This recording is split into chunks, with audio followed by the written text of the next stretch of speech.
अच्छा, अब हम लास्ट रिएक्शन पढ़ते हैं अल्कीन में और वो है हमारे साथ पॉलीमराइजेशन। पॉलीमराइजेशन। अब ये पॉलीमराइजेशन है क्या? सबसे पहले तो ये हम समझते हैं, ठीक है। तो पॉलीमराइजेशन जो है, दिस इज वी से formation of polymer. Formation of polymer. अब ये पॉलीमर क्या है? पॉलीमर जो है इसको हम मैक्रो मॉलिक्यूल्स भी कहते हैं। मैक्रो मैक्रो मॉलिक्यूल, एक होता है माइक्रो, एक होता है macro. This is macromolecule, or we can say these are big molecules, or these are molecule with high molecular mass, with high molecular mass, formed formed by combination, formed by combining of small units called monomer। जब बहुत सारे छोटे छोटे molecule, जिसको हम monomer कहते हैं, जब बहुत सारे एन, एन का मतलब है बहुत सारे, बहुत ज्यादा, जब एन मोनोमर्स कंबाइन होते हैं कुछ स्पेसिफिक कंडीशन पे, कुछ कंडीशन हम अप्लाई करेंगे, तो इससे बनेगा हमारे साथ क्या? पॉलीमर। इससे क्या बनेगा? पॉलीमर बनेगा। कैसे? सपोज मैं एक एग्जांपल आपको बताता हूँ, फिर मैकेनिज्म की तरफ चला जाऊंगा। वो है ये कि सपोज आप ईथिन लेते हैं, दिस इज ईथिन। ईथिन एक स्मॉल मॉलिक्यूल है, एक छोटा सा मॉलिक्यूल है, ठीक है। अब इसमें ऐसा करो कि इसमें बीच में ये जो बाण है, एक बाण को ब्रेक करो। जब आप इसको ब्रेक करेंगे, देखो ये है CH2 सिंगल बॉन्ड CH2, इस तरफ सिंगल छोटा बॉन्ड, इस तरफ छोटा बॉन्ड। अब देखो बहुत सारे इस तरह के लोग, ठीक है। इस ये तो एक CH2 हो गया, इस तरफ दूसरी CH2, इस तरफ भी CH2। ये देखो, अब ये एक न खत्म होने वाला सिलसिला शुरू हो गया, ठीक है। ये जो मॉलिक्यूल आपके साथ बन गया, ये इसको हम कहते हैं पॉलीमर। इसको हम कहते हैं क्या? पॉलीमर। बहुत इजी रिएक्शन है, बहुत सिंपल रिएक्शन है, ठीक है। अब ये जो है इसको हम कहते हैं मोनोमर, और ये जो बड़ा मॉलिक्यूल बन गया इसको हम कहते हैं पॉलीमर। इसको हम क्या कहते हैं? पॉलीमर कहते हैं। आप समझ गए ना? Epoxidita sudah rasan reaction देखा पति की सुन ग्रानिस्ट है। Gora mata stuwi kana das reaction चिपकी की वाला molecule चिकम तमुंगा मानो मरवायु अगर आयो जैसी और जमुन सर हॉट molecule जो की चाहे तमुंगा पॉलीमर वायु दी reaction तमुंगा वायु सिशे शाबाश पॉलीमर वर्तमुंगा वायु और दी reaction तमुंगा पॉलीमराइजेशन वर्त वायु। अब देखिए मैं आपको ये वाला एग्जांपल दोबारा लिखता हूँ, ठीक है, ताकि आप आसानी से समझ जाए। देखो ये हमारे साथ है CH2 डबल बॉन्ड CH2, इसी तरह दूसरा है CH2 डबल बॉन्ड CH2, इसी तरह तीसरा है CH2 डबल बॉन्ड CH2। ये बहुत इंटरेस्टिंग रिएक्शन है, ठीक है। उसको हम कुछ कंडीशन प्रोवाइड करेंगे। वो कंडीशन अक्सर जो होते हैं वो हाई प्रेशर और हाई टेम्परेचर होते हैं। ये पॉलीमराइजेशन रिएक्शन जो होते हैं, इसके लिए यूजुअल नॉर्मल सिचुएशन में हाई टेम्परेचर और हाई प्रेशर की जरूरत होती है। कभी कभी कैटलिस्ट की भी जरूरत होती है, कभी कभी किस चीज की जरूरत होती है? कैटलिस्ट की भी जरूरत होती है। तो देखिए, हाई टेम्परेचर, हाई प्रेशर और कैटलिस्ट, ये तीन बंदे पॉलीमराइजेशन के लिए बहुत लाजमी है, ठीक है। हाई टेम्परेचर जो ईथिन की सिचुएशन में होता है वो तकरीबन 200 डिग्री सी तक आप जा सकते हैं, ठीक है। हाई प्रेशर भी इस केस में बहुत लाजमी होता है। High, very high pressure 200 ATM। देखो हवा का जो नॉर्मल दबाव है जिसमें हम जिंदगी बसर कर रहे हैं वो है 1 ATM, ठीक है। और जब आप ईथिन की पॉलीमराइजेशन करते हैं तो कभी कभी हम कैटलिस्ट को भी यूज करेंगे, और कैटलिस्ट हमारे साथ ज्यादातर इन केस ऑफ अल्कीन्स जो है वो पर ऑक्साइड होंगे, पर ऑक्साइड। इन कंडीशन की प्रेजेंस में अल्कीन जो है इसका बीच का जो पाई बॉन्ड है वो ब्रेक हो जाता है।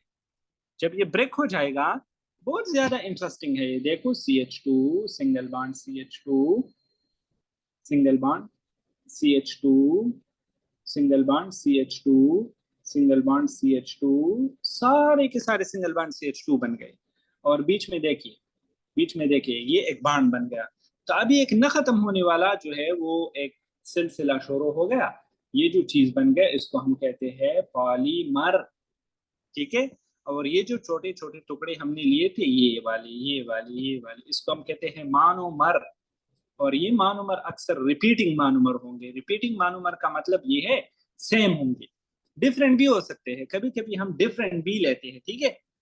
अब ये जो हमारे साथ, इधर मैं एन लिखूंगा, एन का मतलब क्या होता है, शाबाश। एन का मतलब हमारे साथ होता है कि ये जो CH2 है ना, इस तरह हजारों लोग इसमें होंगे, बहुत सारे लोग इसमें होंगे। CH2 CH2 CH2 CH2 N। अब ये N जो है नॉर्मल सिचुएशन में अक्सर अक्सर N कैन बी ग्रेटर और लेस देन 1000 से भी ज्यादा हो सकता है। बहुत सारे जो है वो हमारे साथ क्या हो सकते हैं, इसको हम कहते हैं क्या, पॉलीमर। पॉलीमर में हमारे साथ जो रिपीटिंग होते हैं वो बहुत ज्यादा भी हो सकते हैं, बहुत ज्यादा। पोस्ट हुई कि नहीं पोस्ट?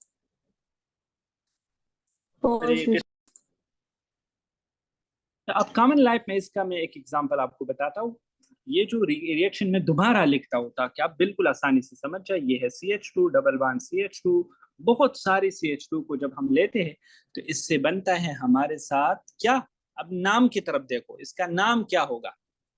बहुत सारे CH2 अब लग गए हैं, ये देखो, इसको हम कहते हैं पॉली ईथिन। ईथिन बन गया पॉली ईथिन। इसको पॉली ईथिन क्यों कहते हैं? पॉलीमर का जो नेम होता है, नेम ऑफ पॉलीमर जो होता है, mostly start mostly name of the polymer mostly made from monomer by adding poly। Just monomer के साथ पॉली लिख दो, जिस तरह ईथिन है, ईथिन मानोमर है, तो उसके साथ आप लिखो पॉली ईथिन। पॉली ईथिन आप समझते हैं, ये जो शॉपिंग बैग्स जो होते हैं, जिसको हम प्लास्टिक की तीली कहते हैं, ये पॉलीथीन है। इसको हम क्या कहते हैं, पॉलीथीन। प्लास्टिक। हाँ बिल्कुल बिल्कुल। अब ये जो पॉलीमर होते हैं इसके कुछ एग्जाम्पल, कुछ और टाइप्स भी हो सकते हैं। जिस तरह मैंने आपको बताया, पॉलीमर जो है ये फार्मास्यूटिकल इंडस्ट्री में यूज होते हैं, ये हमारे साथ डेली लाइफ में यूज हो सकते हैं, इसकी बहुत सारी एप्लीकेशन है। प्लास्टिक को देखो, ठीक है। अब जो पॉलीमर है, इसको हम पॉलीमराइजेशन है, ये दो तरह के होते हैं। इसको एक को हम कहते हैं एडिशन पॉलीमर, इसको हम इंडस्ट्रियल केमिस्ट्री में पढ़ेंगे, आप टेंशन न लो। और दूसरे को हम कहते हैं को पॉलीमर और condensation polymer, sorry condensation polymer और कंडेंसेशन पॉलीमराइजेशन। अब ये एडिशन पॉलीमर जो है, इसमें अनसैचुरेटेड मोनोमर्स कंबाइन होते हैं। अनसैचुरेटेड, ठीक है, अनसैचुरेटेड मोनोमर जो है उसकी एडिशन होती है और हमारे साथ एडिशन पॉलीमर बनता है। जिस तरह ये जो मैंने आपको अभी बता दिया, ये जो पॉलीथीन है ये एडिशन पॉलीमर है। कंडेंसेशन पॉलीमर क्या होता है इसको मैं बाद में एक्सप्लेन करूंगा, फिलहाल आप इसको याद रखो, ठीक है। कंडेंसेशन पॉलीमर में ज्यादातर सेचुरेटेड मोनोमर जो होते हैं उसमें एलिमिनेशन होते हैं, इसमें उसमें कुछ ग्रुप रिमूव हो जाते हैं, ठीक है, और इससे कंडेंसेशन पॉलीमर बनते हैं। और कंडेंसेशन पॉलीमर की सबसे बेहतरीन मिसाल हमारे साथ है प्रोटीन्स। प्रोटीन में देखिए अमाइनो एसिड्स कंबाइन होते हैं। अमाइनो एसिड कैसे कंबाइन होते हैं, NH2 ग्रुप से H रिमूव हो जाता है, COOH ग्रुप से OH रिमूव हो जाता है, तो बीच में वाटर बनता है। इसमें साइड साइड प्रोडक्ट भी बनता है, यहाँ पर साइड प्रोडक्ट भी बनता है, यहाँ पर नो साइड प्रोडक्ट, यहाँ पर साइड प्रोडक्ट नहीं बनता है। अब समझ गई, इसको याद रखो। इसी तरह ये इसकी एक और क्लासिफिकेशन भी है, वो है हमारे साथ होमोपॉलीमर और कोपॉलीमर।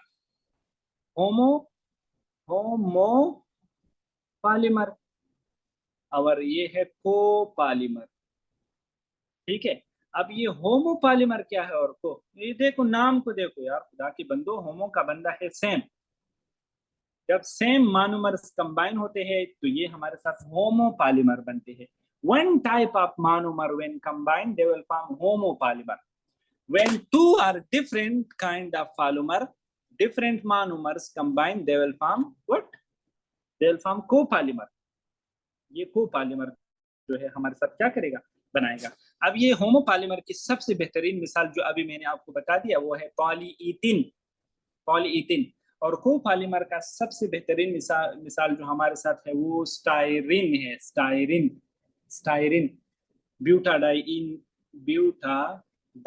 कोपॉलीमर। कोई मसला नहीं है, इतना डिटेल में जाने की जरूरत नहीं है, ठीक है। इतना स्पोर्ट्स पे दीवानी का नहीं हो।